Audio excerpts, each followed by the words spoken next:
as if it were afraid that nobody would.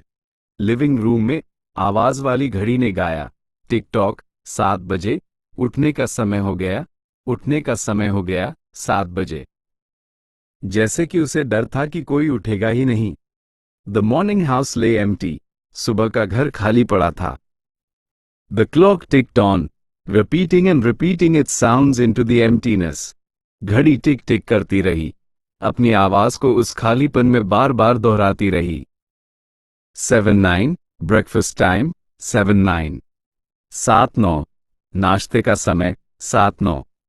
In the kitchen, the breakfast stove gave a hissing sigh and ejected from its warm interior 8 pieces of perfectly brown toast, 8 eggs sunny side up, 16 slices of bacon, 2 coffees, and 2 cool glasses of milk.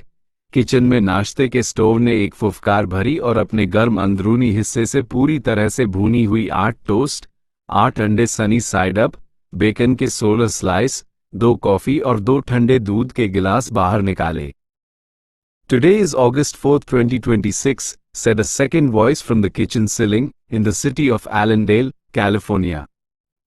Kitchen की छत से एक दूसरी आवाज ने कहा, आज 4 अगस्त 2026 है, कैलिफोर्निया के शहर एलेंडेल में। It repeated the date 3 times for memory's sake. इसने याद रखने के लिए तारीख को 3 बार दोहराया। Today is Mr. Featherstone's birthday. Today is the anniversary of Tilita's marriage. Insurance is payable, as are the water, gas, and light bills.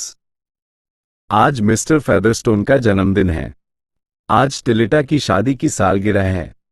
बीमा का भुगतान होना है, जैसे कि पानी, गैस और बिजली के बिलों का। Somewhere in the walls, relays clicked. Memory tapes glided under electric eyes. कहीं दीवारों के अंदर रिले क्लिक हुए, मेमोरी टेप इलेक्ट्रिक आंखों के नीचे सरके। 8-1, tick tock, 8-1 o'clock, off to school, off to work, run, run, 8-1. 8-1, tick tock, 8-1 बजे, स्कूल के लिए, काम के लिए, भागो, भागो, 8-1. But no doors slammed, no carpets took the soft tread of rubber heels. लेकिन कोई दरवाजा नहीं खटखटाया, किसी भी कालीन पर रबर की एड़ी के नर्म कदमों की आहट नहीं थी। It was raining outside. बाहर बारिश हो रही थी। The weather box on the front door sang quietly. Rain, rain, go away. Umbrellas, raincoats for today. सामने के दरवाजे पर लगे वेदर बॉक्स ने धीरे से गाया, बारिश, बारिश, चली जाओ। आज के लिए छाते, raincoat.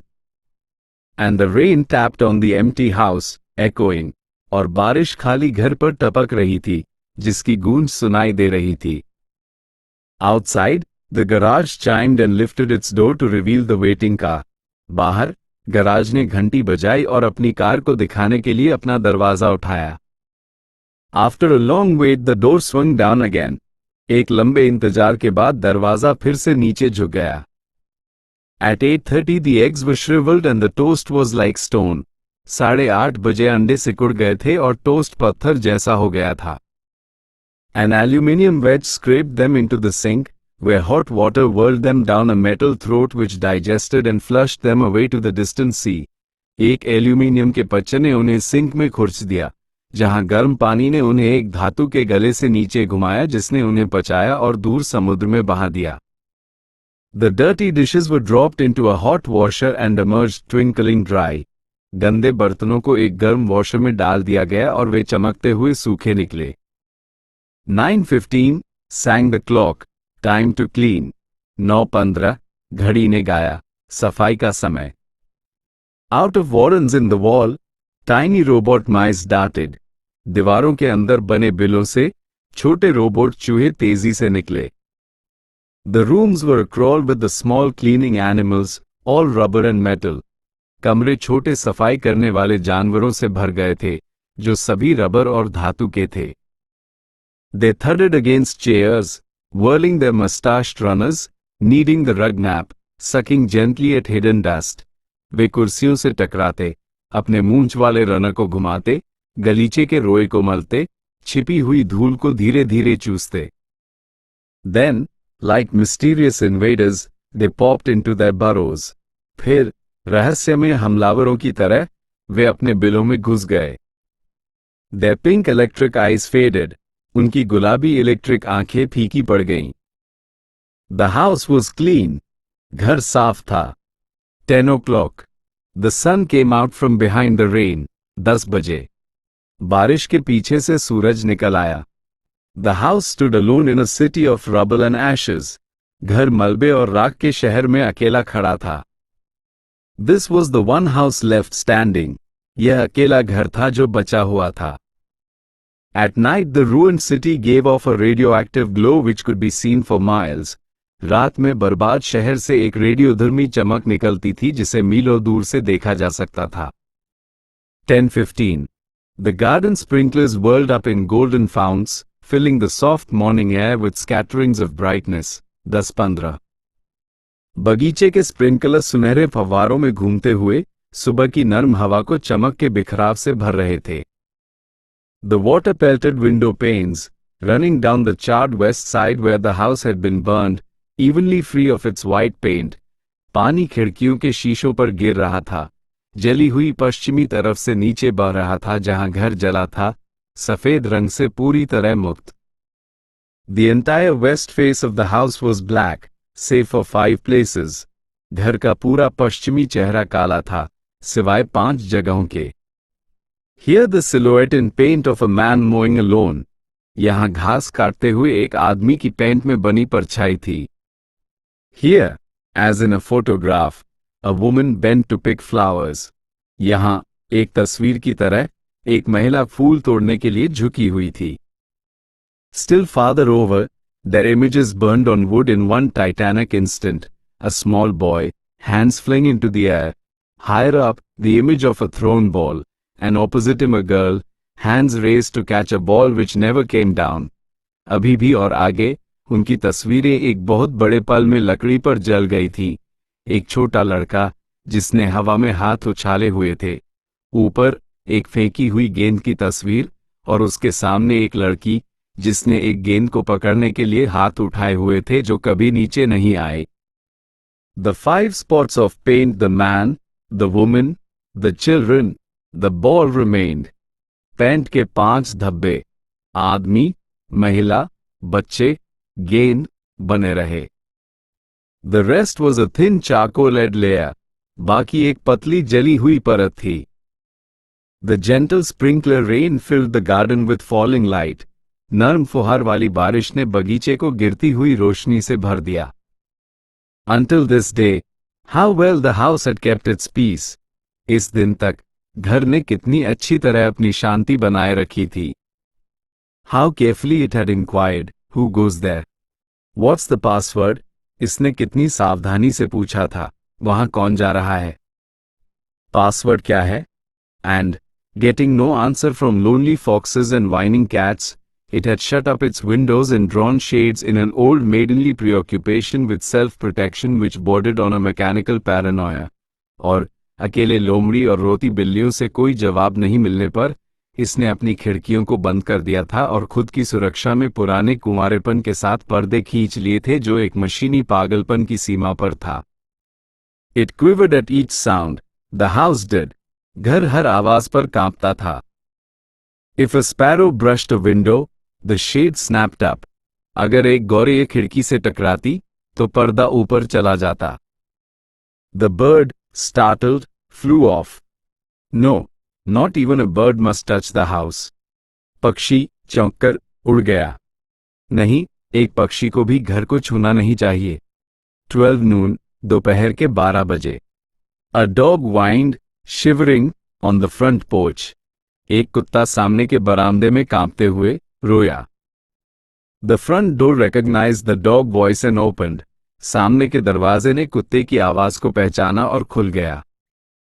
The dog, once huge and fleshy, but now gone to bone and covered with sores, moved in and through the house, tracking mud.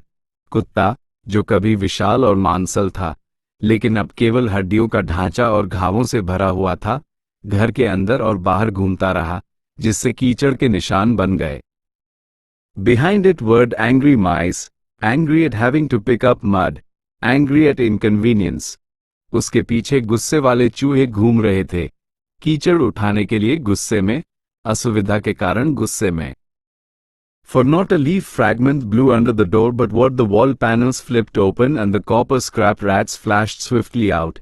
क्योंकि दरवाजे के नीचे एक भी पत्ती का टुकड़ा नहीं उड़ा, लेकिन दीवार के पैनल खुल गए और तांबे के कबाड़ वाले चूहे तेजी से बाहर निकल आए। The offending dust, hair, or paper, seized in miniature steel jaws, was raced back to the burrows. अपमानजनक धूल, बाल या कागज छोटे स्टील के जबड़ों में पकड़े गए और बिलों में वापस ले जाए गए। There, down tubes which fed into the cellar, it was dropped into the sighing vent of an incinerator which sat like evil Baal in a dark corner. वहां, तहखाने में जाने वाली नलियों के नीचे, इसे एक भस्मक के आह भरते हुए वेंट में गिरा दिया गया था जो एक अंधेरे कोने में एक दुष्ट बाल की तरह बैठा था। The dog ran upstairs, hysterically yelping to each door.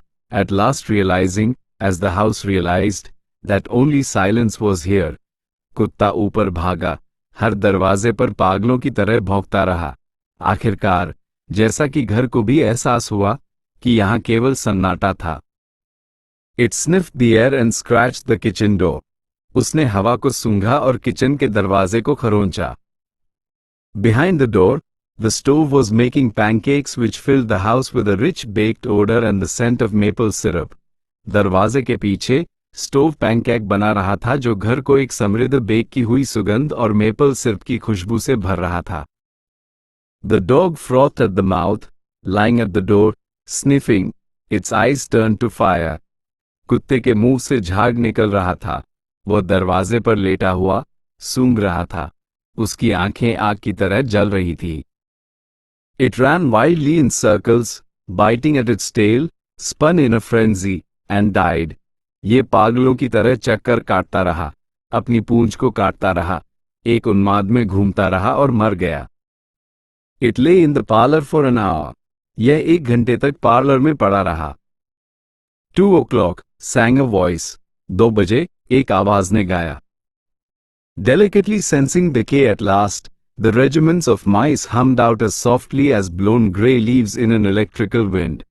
आखिरकार नाजुक ढंग से क्षय को महसूस करते हुए, चूहों की रेजिमेंट एक बिजली की हवा में उड़ाए गए भूरे पत्तों की तरह धीरे से गुनगुनाती हुई बाहर निकल आई। 2:15, 2:15. The dog was gone. कुत्ता चला गया था। In the cellar, the incinerator glowed suddenly and a whirl of sparks leaped up the chimney. तहखाने में भस्मक अचानक चमक उठा और चिंगारियों का एक बवंडर चिमनी से ऊपर उछला। 2:35, 2:35. Bridge tables sprouted from patio walls. आंगन की दीवारों से ब्रिज टेबल अंकुरित हुए। Playing cards fluttered onto pads in a shower of pips. पिप के फुहारे में ताश के पत्ते पैड पर फड़फड़ाए। Martinis manifested on an oaken bench with egg salad sandwiches. अंडे के सलाद सैंडविच के साथ एक ओक की बेंच पर मार्टिनी प्रकट हुई। Music played. संगीत बज रहा था। But the tables were silent and the cards untouched. लेकिन टेबल शांत थे और कार्ड अछूते थे। At 4 o'clock the tables folded like great butterflies back through the paneled walls. 4 बजे टेबल बड़े तितलियों की तरह पैनल वाली दीवारों से वापस मुड़ गए। 4:30, 4:30 बजे। The nursery walls glowed. Nursery की दीवारें चमक उठी। Animals took shape. Yellow giraffes, blue lions, pink antelopes, lilac panthers cavorting in crystal substance. जानवरों ने आकार लिया। पीले जिराफ, नीले शेर, गुलाबी मृग, बैंगनी पैंथर क्रिस्टल जैसी चीज में उछल कूद कर रहे थे। The walls were glass. दीवारें कांच की थी। They looked out upon color and fantasy. उन्होंने रंग और कल्पना पर देखा। Hidden films clocked through well-oiled sprockets, and the walls lived. छिपी हुई फिल्में अच्छी तरह से चिकने स्प्रोकेट से होकर गुजरी और दीवारें जीवित हो उठी। The nursery floor was woven to resemble a crisp cereal meadow. Nursery का फर्श एक कुरकुरा, अनाज के घास के मैदान जैसा दिखने के लिए बुना गया था। Over this ran aluminum roaches and iron crickets, and in the hot still air butterflies of delicate red tissue wavered among the sharp aroma of animal spores. इस पर एल्यूमिनियम के तिलचट्टे और लोहे के झींगुर दौड़ रहे थे, और गर्म शांत हवा में नाजुक लाल ऊतक की तितलियां जानवरों के मल की तेज गंध के बीच लहरा रही थी. There was the sound like a great matted yellow hive of bees within a dark bellows, the lazy bumble of a purring lion. एक अंधेरे धौंकनी के भीतर मधुमक्खियों के एक महान चटाई वाले पीले छत्ते जैसी आवाज थी, एक गुर्राते हुए शेर का आलसी गुनगुनाना. And there was the patter of okapi feet and the murmur of a fresh jungle rain, like other hoofs, falling upon the summer starched grass. और ओकापी के पैरों की थपथपाहट और ताज़ी जंगल की बारिश की फुसफुसाहट थी, जैसे अन्य खुर गर्मी से सख्त घास पर गिर रहे थे. Now the walls dissolved into distances of parched grass, mile on mile, and warm endless sky. अब दीवारें सूखी घास की दूरी में घुल गईं, मील दर मील, और गर्म अंतहीन आकाश में. The animals drew away into thorn breaks and water holes. जानवर कांटेदार झाड़ियों और पानी के गड्ढों में चले गए. It was the children's hour. ये बच्चों का समय था. 5 o'clock. The bath filled with clear hot water. 5 बजे. बाथटब साफ गर्म पानी से भर गया. 6, 7, 8 o'clock. The dinner dishes manipulated like magic tricks, and in the study a click. 6, 7, 8 बजे.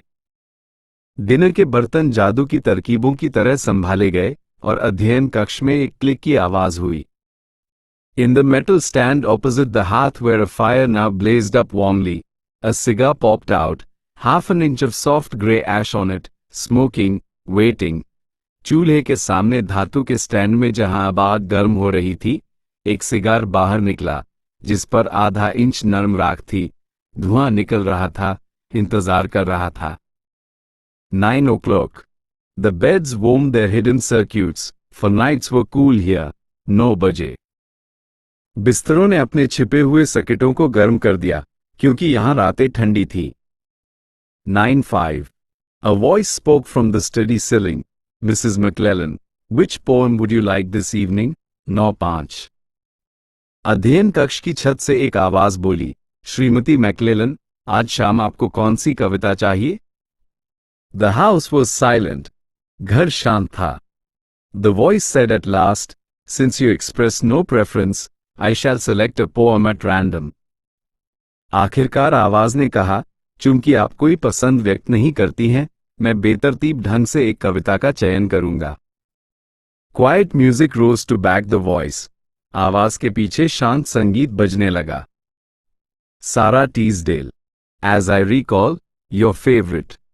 सारा टीसडेल. जैसा कि मुझे याद है, आपकी पसंदीदा. There will come soft rains and the smell of the ground. हल्की बारिश होगी और जमीन की महक. And swallows circling with their shimmering sound. और निगलने वाले अपनी टिमटिमाती आवाज के साथ घूम रहे होंगे. And frogs in the pools singing at night. और रात में तालाबों में मेंढक गा रहे होंगे. And wild plum trees in tremulous white. और जंगली बेर के पेड़ कांपते हुए सफेद रंग में. Robins will wear their feathery fire. Robin अपनी पंखदार आग पहनेंगे. Whistling their whims on a low fence wire. एक कम बाड़ के तार पर अपनी इच्छाओं को सीटी बजाते हुए. And not one will know of the war. Not one, और किसी को भी युद्ध के बारे में पता नहीं चलेगा, किसी को भी नहीं. Will care at last when it is done. आखिरकार परवाह होगी जब ये खत्म हो जाएगा. Not one would mind, neither bird nor tree. किसी को भी फर्क नहीं पड़ेगा, न पक्षी को न पेड़ को. If mankind perished utterly, अगर इंसान पूरी तरह से खत्म हो जाए. And spring herself, when she woke at dawn, और वसंत खुद, जब वो सुबह उठेगा. Would scarcely know that we were gone. शायद ही जानेगा कि हम चले गए थे. The fire burned on the stone hearth and the cigar fell away into a mound of quiet ash on its tray. पत्थर के चूल्हे पर आग जलती रही और सिगार अपनी ट्रे पर शांत राख के ढेर में गिर गया. The empty chairs faced each other between the silent walls, and the music played. खाली कुर्सियां शांत दीवारों के बीच एक दूसरे के सामने थी, और संगीत बज रहा था. At 10 o'clock the house began to die. 10 बजे घर मरने लगा। The wind blew. A falling tree bough crashed through the kitchen window. हवा चली। एक गिरती हुई पेड़ की टहनी किचन की खिड़की से टकराकर टूट गई। Cleaning solvent, bottled, shattered over the stove. सफाई का घोल, बोतल में बंद, स्टोव के ऊपर बिखर गया। The room was ablaze in an instant. कमरा एक पल में आग की लपटों में घिर गया। Fire! Screamed a voice. आग! एक आवाज चिल्लाई। The house lights flashed. Water pumps shot water from the ceilings. घर की बत्तियां चमकी, पानी के पंपों ने छतों से पानी छोड़ा। But the solvent spread on the linoleum, licking, eating, under the kitchen door, while the voices took it up in chorus. Fire, fire, fire. लेकिन घोल लिनोलियम पर फैल गया, चाटते हुए, खाते हुए, किचन के दरवाजे के नीचे, जबकि आवाजों ने इसे कोरस में उठाया। आग, आग, आग। The house tried to save itself. घर ने खुद को बचाने की कोशिश की। Doors sprang tightly shut, but the windows were broken by the heat and the wind blew and sucked upon the fire. दरवाजे कसकर बंद हो गए, लेकिन गर्मी से खिड़कियां टूट गईं और हवा ने आग पर फूंक मारी और उसे चूस लिया। The house gave ground as the fire in 10 billion angry sparks moved with flaming ease from room to room and then up the stairs. घर ने जगह दी क्योंकि 10 अरब गुस्से वाली चिंगारियों में आग ने जलते हुए आसानी से एक कमरे से दूसरे कमरे में और फिर सीढ़ियों से ऊपर चली गई। While scurrying water rats squeaked from the walls, pistoled their water, and ran for more. जबकि दीवारों से भागते हुए पानी के चूहे चीखे, अपना पानी पिस्तौल से निकाला और अधिक के लिए भागे।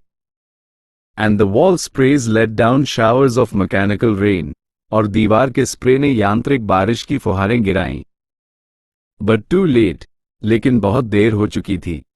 Somewhere, sighing, a pump shrugged to a stop.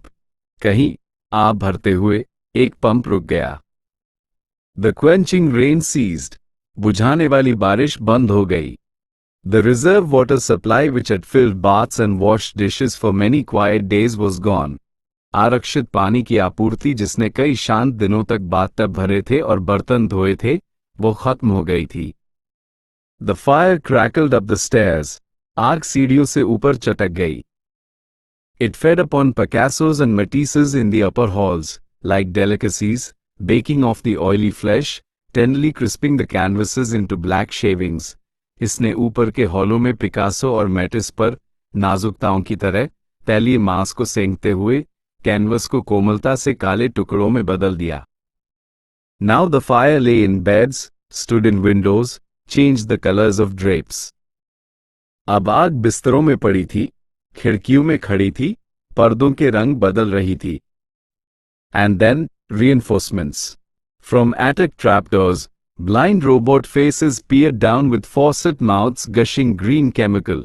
और फिर, सुदृढ़ीकरण। अटारी के जाल दरवाजों से, अंधे रोबोट चेहरे नल के मुंह से हरे रसायन को उगलते हुए नीचे झांके। The fire backed off, as even an elephant must at the sight of a dead snake. आग पीछे हट गई, जैसा कि एक हाथी को भी एक मरे हुए सांप को देखकर करना पड़ता है। Now there were 20 snakes whipping over the floor, killing the fire with a clear cold venom of green froth. अब फर्श पर 20 सांप थे, जो हरे झाग के एक साफ ठंडे जहर से आग को मार रहे थे। But the fire was clever. लेकिन आग चालाक थी। It had sent flame outside the house, up through the attic to the pumps there. इसने घर के बाहर, अटारी से ऊपर पंपों तक लौ भेजी थी। An explosion. एक विस्फोट। The attic brain which directed the pumps was shattered into bronze shrapnel on the beams. पंपों को निर्देशित करने वाला अटारी का दिमाग बीमों पर कांसे के छर्रों में बिखर गया था। The fire rushed back into every closet and felt of the clothes hung there. आग हर अलमारी में वापस दौड़ गई और वहां लटके कपड़ों को महसूस किया। The house shuddered, oak bone on bone, its bed skeleton cringing from the heat, its wire, its nerves revealed as if a surgeon had torn the skin off to let the red veins and capillaries quiver in the scalded air. घर कांप उठा, okay की हड्डी पर हड्डी, उसका नंगा कंकाल गर्मी से सिकुड़ गया, उसके तार, उसकी नसें इस तरह से प्रकट हो गईं जैसे एक सर्जन ने त्वचा को फाड़ दिया हो ताकि लाल नसें और केशिकाएं उबलती हवा में काम सकें। Help, help, fire, run, run, मदद, मदद, आग, भागो, भागो। Heat snapped mirrors like the first brittle winter ice. गर्मी ने शीशों को पहले भंगुर सर्दियों की बर्फ की तरह तोड़ दिया। एंड द वॉइसेस वेल्ड, और आवाजें रोईं। Fire, fire, run, run, like a tragic nursery rhyme. A dozen voices, high, low, like children dying in a forest, alone, alone. आग, आग, भागो, भागो, एक दुखद नर्सरी कविता की तरह, एक दर्जन आवाजें, ऊंची, नीची, जैसे जंगल में मर रहे बच्चे, अकेले, अकेले. And the voices fading as the wires popped their sheathings like hot chestnuts. और आवाजें फीकी पड़ गईं क्योंकि तार गर्म शाहबलूत की तरह अपने आवरण को फोड़ रहे थे। 1, 2, 3, 4, 5 voices died. 1, 2, 3, 4, 5 आवाजें मर गईं। In the nursery the jungle burned. Nursery में जंगल जल गया। Blue lions roared. Purple giraffes bounded off. नीले शेरों ने दहाड़ लगाई, बैंगनी जिराफ भाग निकले। The panthers ran in circles, changing color, and 10 million animals, running before the fire, vanished off toward a distant steaming river. Panther हलकों में भागे, रंग बदलते हुए, और 1 करोड़ जानवर आग के सामने भागते हुए एक दूर की भाप वाली नदी की ओर गायब हो गए। 10 more voices died. 10 और आवाजें मर गईं। In the last instant under the fire avalanche, other choruses, oblivious, could be heard announcing the time, cutting the lawn by remote control mower, or setting an umbrella frantically out and in, the slamming and opening front door, 1,000 things happening, like a clock shop when each clock strikes the hour insanely before or after the other, a scene of maniac confusion, yet unity, singing, screaming, a few last cleaning mice darting bravely out to carry the horrid ashes away.